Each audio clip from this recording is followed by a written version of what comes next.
Ja, hej. Det her er så Anne-Sophie Winthers screencast fra første sæt. Mit screencast omkring resistans. Og formålet med det her screencast og det forsøg, som vi har lavet, er at finde ud af, hvordan resistansen påvirkes af forskellige længder tråd, tykkelser og materialer.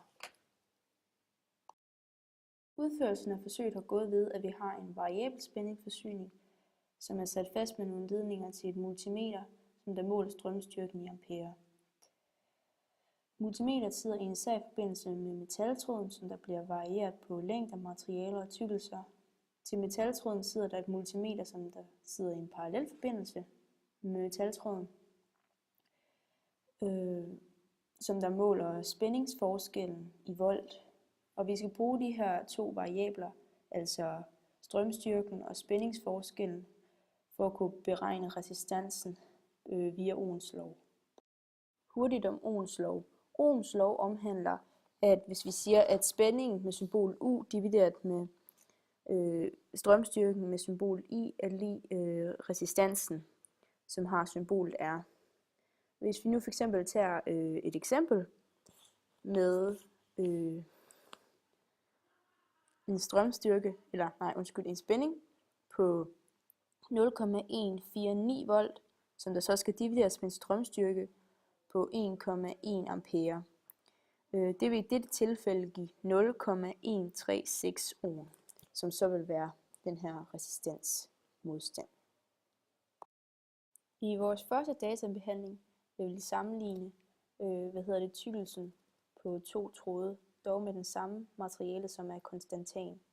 Vi vil også i dette tilfælde kunne se, om længden den påvirker resistansen.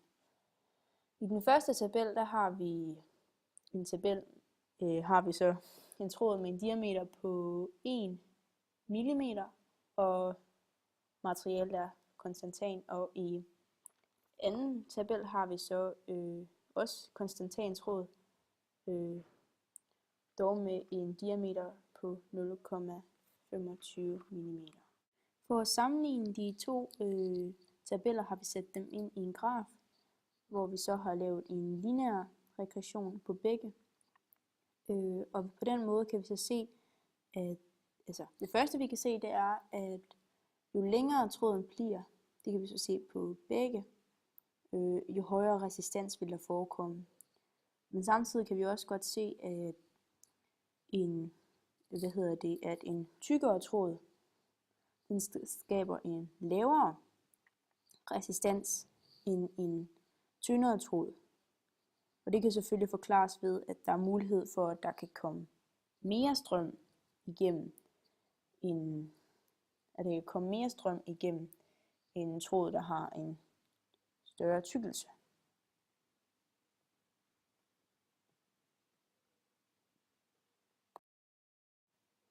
Nu vil vi prøve at sammenligne to materialer i stedet for. Vi vil prøve at sammenligne en konstantan, og vi vil prøve at sammenligne en kantal. De skal selvfølgelig have den samme diameter, så der ikke er den, der kommer til at påvirke resistansen. Og her har vi så tabellen for konstantan, og hernede har vi så tabellen for kantal. Nu har vi så gjort det samme som før, hvor vi så har lavet en lineær regression på begge, og sat det ind i en graf. Det som vi kan se, det er faktisk, at kantal det skaber en større resistans end konstantan.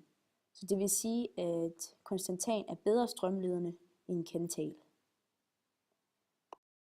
Så det vi kan konkludere ud fra vores sammenligninger eller vores databehandling, det er, at jo længere en tråd er, jo højere resistans vil det skabe. Nummer 2 ting vi kan konkludere, det er, at jo større diameter der er, jo lavere resistans vil det også forekomme. Tredje ting vi konstaterer, det er, at konstantan er bedre strømledende end kantal.